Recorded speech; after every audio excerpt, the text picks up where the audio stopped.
Howdy folks, and welcome to World of Tanks patch 9.0 test server with the mighty Jingles. And the big news about the patch 9.0 test server is obviously, as you can see on screen right in front of you, I sincerely hope you're watching this in high resolution, HD tank models. The Su-152, Tier 7 Russian tank destroyer. HD version. It sure is pretty. Also, check out the garage. Yeah, yeah, slightly more obvious change. Look at that. I do not know if this is the standard garage or the upgraded garage. I bought a day's premium account just to test it, and it looks exactly the same. So, it's the test server. Premium garage, standard garage, I don't care. You know, it's impressive. If this is the standard garage, this is going to be a welcome change. So yeah, HD tank models. And patch 9.0, it's not all just about the HD tank models, but the HD tank models, I mean, the eye candy is undeniably impressive. Get a load of that. And that's not all, of course. I mean, they've all received an HD workover.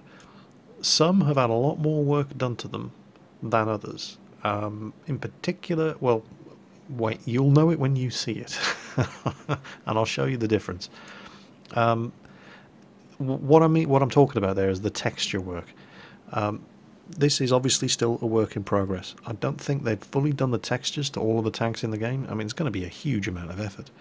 I'll show you what I mean. I mean, this is the Su-100 with the 100mm gun. Let's have a look at the Germans. German heavies. Here we go. There's the Tiger II. Now, the modelling and the texturing doesn't look that different from the way it currently is in-game in patch 8.11, even though it's high resolution.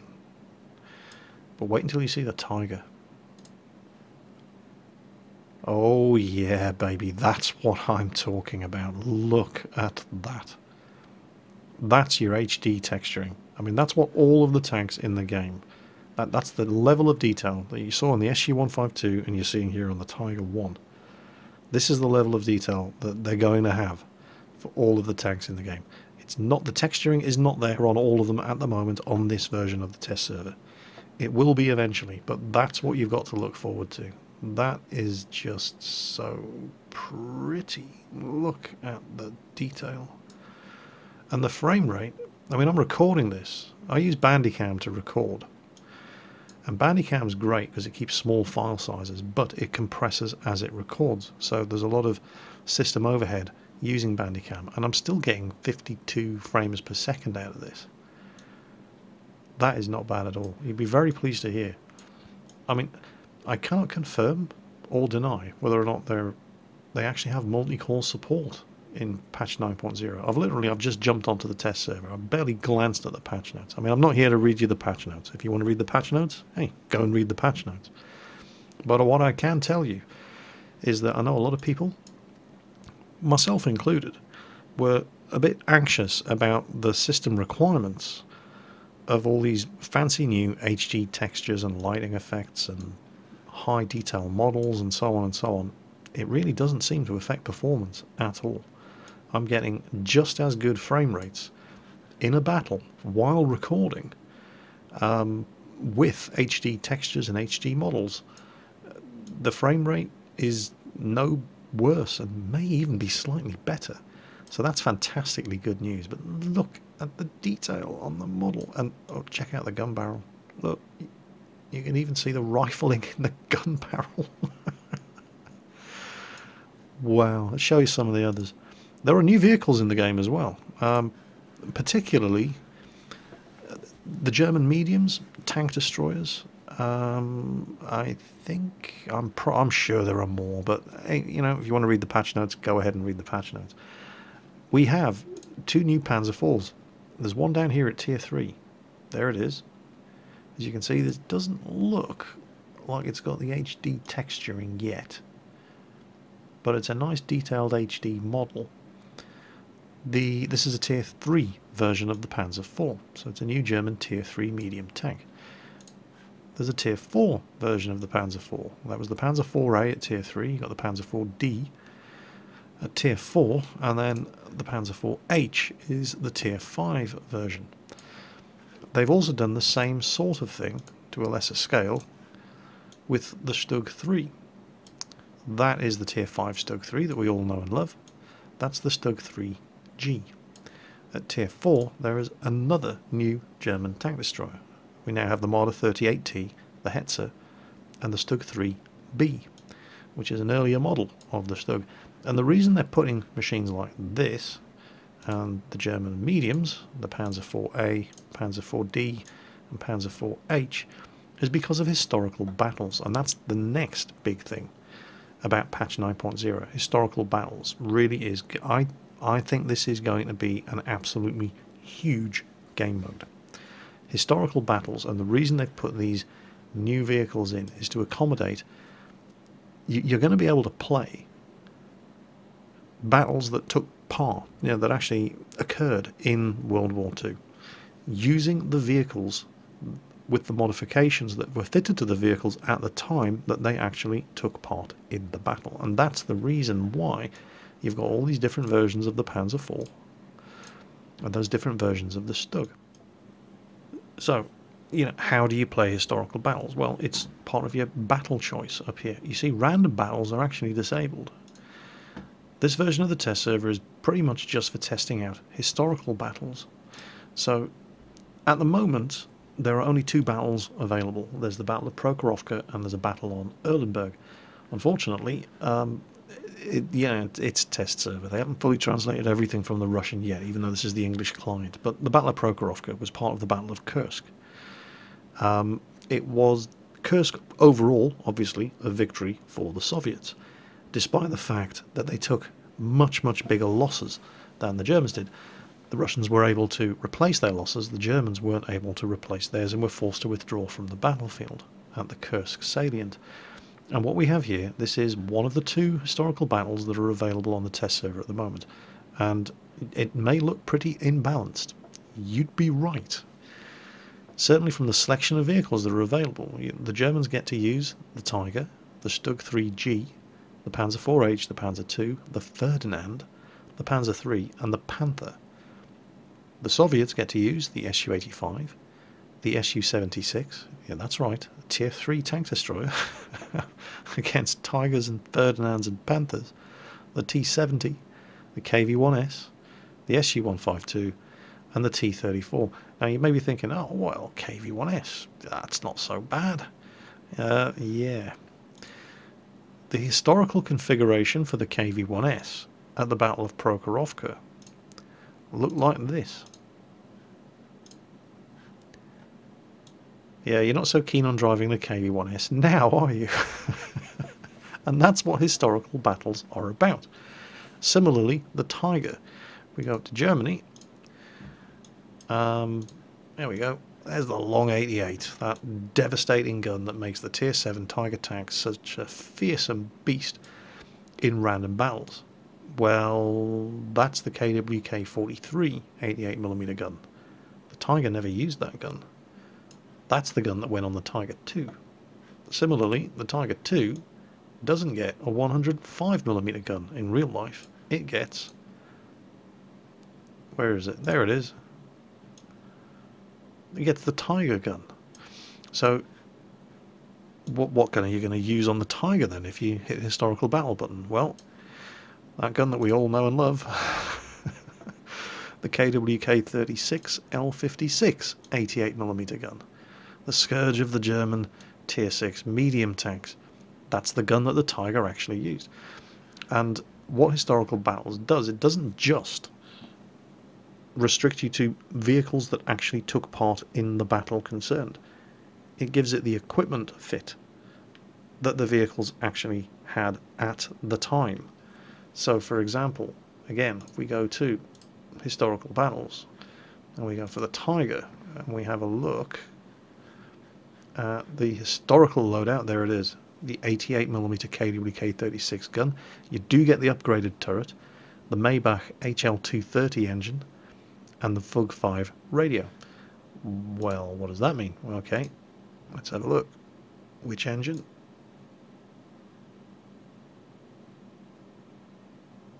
Ah, there it is. So you get the top engine, you don't get the top radio, you don't even get the second radio. Your radio range is limited to 310 meters, and you have to use the L56 88mm gun because that's what the Tiger used.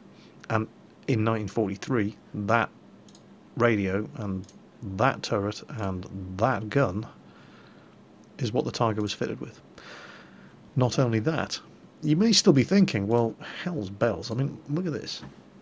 Again, going back to the Battle of Prokhorovka, Tigers, Ferdinands, Panthers against Su-76s and T-34s, I mean, that's tier 3, that's tier 5. Yeah, it is unbalanced.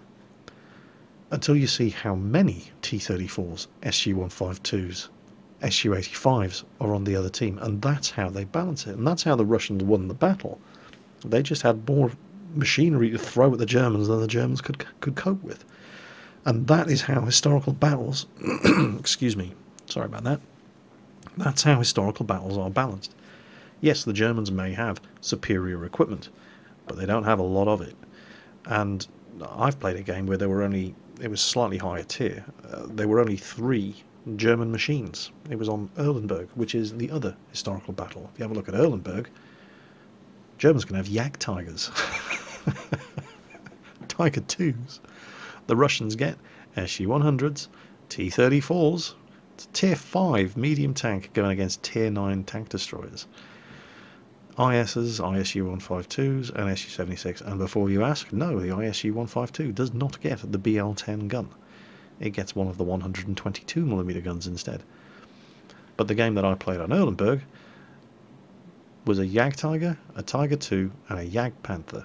That was it. There were only 3 of them against 8 or 9 Russian vehicles, T-34, 85s, ISU-152s mostly. And that's how it balances the historical battles. That's enough talk. Let's show you one of the historical battles. In fact, let's show you 2. So, the first game, Su-100 on Erlenberg, and I think this battle is set in 1945. The Germans can have Jagdtigers in this battle, and I believe this was an East Prussia engagement between the invading Red Army when they first moved into Germany, and the Germans defending. So, the Su-100 has the 100mm gun. The ISU-152 has one of the 122mm guns. You can see it there. It does not have the BL-10. The 2 ISs on the team, they also have 100mm guns. None of this 122mm gun business. There are 6 of us against 3 German tanks. We outnumber them 2 to 1. They got a pair of Tiger 2s and a Jagdpanther. The Tiger 2s are going to have the KWK-43 88mm gun, the gun that you currently get as the top gun on the Tiger and the stock gun on the Tiger 2. You may also notice, if you look at my ammunition loadout, I seem to have a strange selection of ammunition choices at the bottom there. 3 APCR, 16 high explosive, and the rest armor piercing. This is the historical ammo loadout. You cannot just load up a stack of premium ammo, click the historical battle button and expect to own faces. You get the historical ammunition loadout of the machine at the time, and what it will do is it'll warn you before you click the button. This historical ammunition loadout will cost you X thousand credits, but any historical ammunition that you do not use during the course of the battle, you get your money back for it at the end of the game. Of course, the flip side of that is that you know everybody is going to have some premium ammunition. Not a lot, but they're going to have some premium ammunition every time you play a historical battle, so watch out. And since my loadout for this battle includes APCR ammo, and these are Tiger 2s, I may as well use it. Didn't quite have the gun depression to hit anything other than that Tiger 2's turret, so he hasn't seen me. I don't have Sixth Sense on this crew. For some reason, every time I go on the test server lately, it seems to be cloning every account I have, other than my EU account, where I have all my tanks. So, there we go. Lovely shot right in the side of that guy. He's thinking twice about going around that corner now. So I don't have Sixth Sense on my commanders. This is, believe it or not, my Southeast Asian server account. Yeah, it's a real pain in the arse. If it would just clone my proper World of Tanks account for the test server, I have nearly every tank in the bloody game. You know, I could show you the models of all of the tanks. I would have crews in all of the tanks.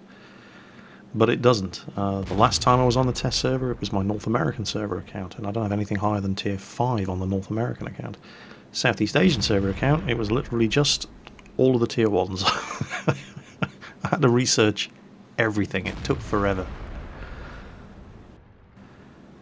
The German team here are, you know, they're doing their best. They're trying to stick together and support each other, but there's just too many Russians. And of course, you know, the test server had only just gone up. It was 2 or 3 o'clock in the morning when I played this game, and there's hardly anybody on, so the matchmaker really was struggling to find a team. As you're going to see in the next game, you do get much bigger teams than that. That was just a quick example of the sort of thing that you can expect to see.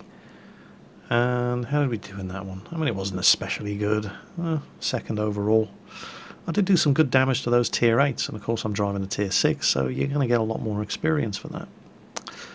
So anyway, just think of that as a warm-up. I mean, not particularly exciting battle, but just as an example of the sort of thing you can expect to see in historical. The next one is much better, I promise.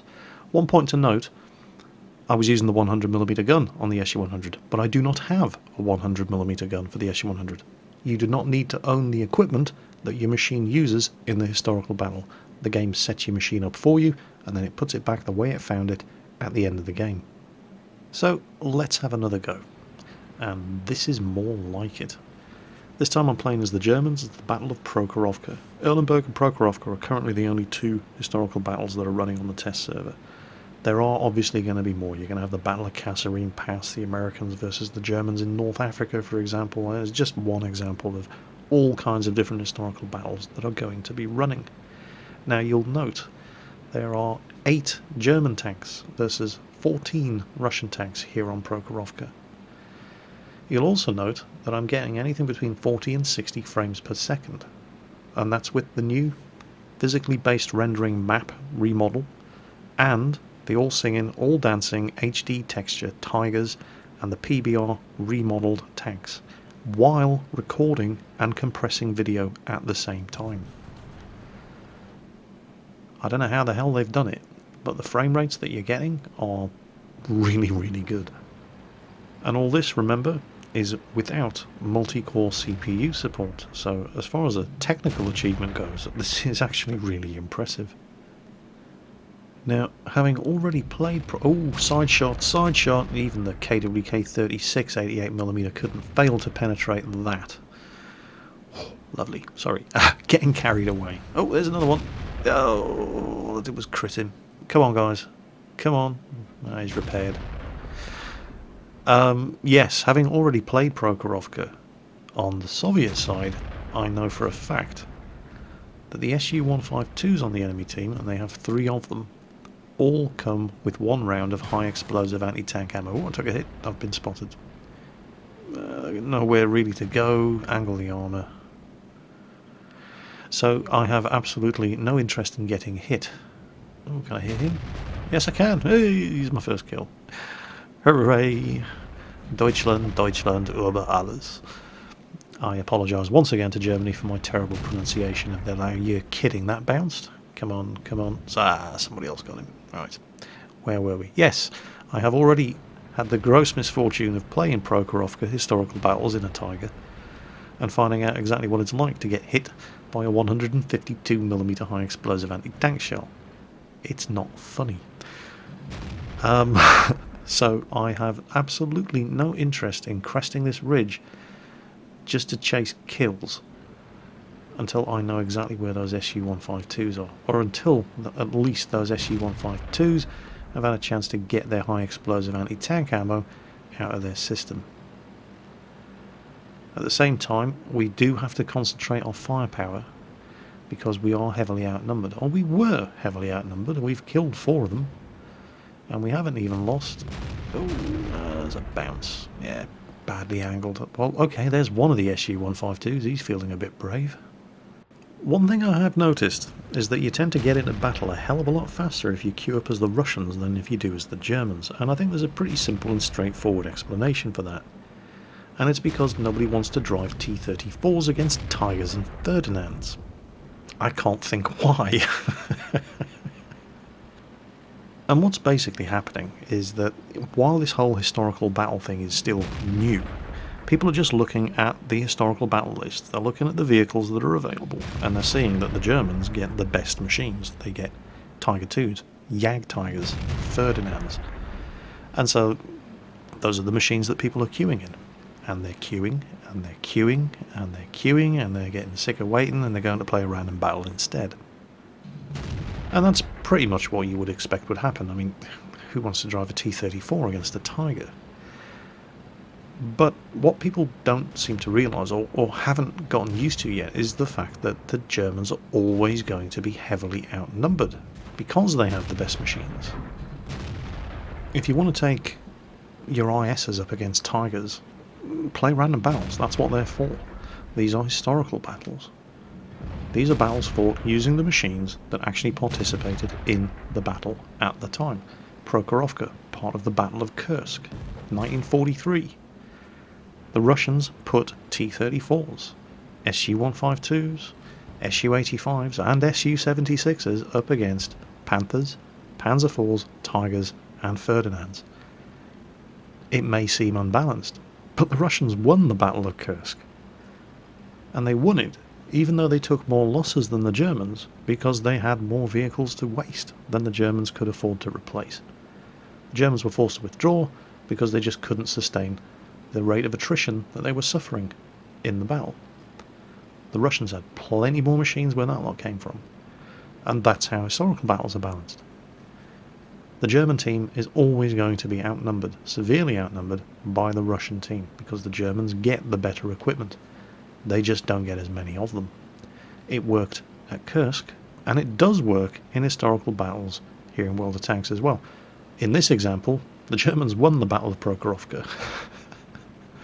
But I have had plenty of games on the test server, playing historical battles, where the Russians kicked the Germans' ass, purely by overwhelming them, concentrating their firepower, in exactly the same way it worked back in 1943.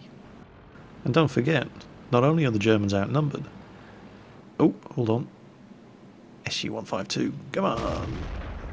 Oh, he's turning, he's turning, he's turning. Come on, get his tracks, get his tracks. Ah!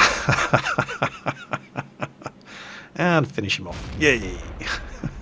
Yes, not only are the Germans outnumbered when they play historical battles, but yeah, this might be a Tiger, but it's not the same Tiger you face in random battles. There ain't no KWK-43 88mm gun on this Tiger. This one is using the 132mm penetration L56 88mm gun. So there's all different kinds of balancing and tweaking going on to try to make sure that these battles, while it may look like you don't stand a chance going against Tigers and Ferdinands, you'd be surprised. So now it's 2 Tigers and a Panzer II against an Su-152, and we can't really lose this at this point. It's just a question of how much damage that guy is going to do to me. Oh, he's facing the other way. Right, let's go, let's go, let's go. Come on, Panzer II, I got your back. Panzer II's trying to take his tracks off. Oh, shit, shit, his gun's coming around. Come on, come on. Take his tracks, Jingles, take his tracks. Ah! He uses a repair kit. The other Tiger takes his tracks off. And I blow the top right off his fighting compartment. Did you see that? So, a little medal there for completing Prokhorovka in historical on both the Russian and the German side. And I seem to have completed some sort of mission. That's given me 5 large first aid kits, which is nice. Unsurprisingly, since the German side won, it's probably not going to come as a great surprise to see that the Tigers and the Panther did the lion's share of the damage. But you're going to have to do the lion's share of the damage and then some if you're playing a German machine in an historical battle in order to win, because there are just so many Russian tanks shooting back at you. And that's how historical battles are balanced. Now, I think you tend to get a very different experience in historical battles, so far at least, and I realise this is early days yet. But depending on which team you're playing as the Germans, you've got to stick together. German teams that divide their forces lose, because there just aren't enough of you to support each other in the face of the Soviet onslaught. Playing as the Russians, it's a much different experience. It's a lot more tense and nail-biting, particularly if you're in something like a T-34 and there are Tigers and Ferdinands in play. But the Russians have to scout. They have to flank. They've got to neutralise German guns as quickly as they possibly can. If the German team loses a tank, they've lost a bigger proportion of their forces than if the Russian team loses a tank, for example. You know, if the Russian team loses a T-34 early on, big deal. If the German team loses a Tiger or a Panther early on, that's a much, much bigger proportion of their team's effective firepower removed from play.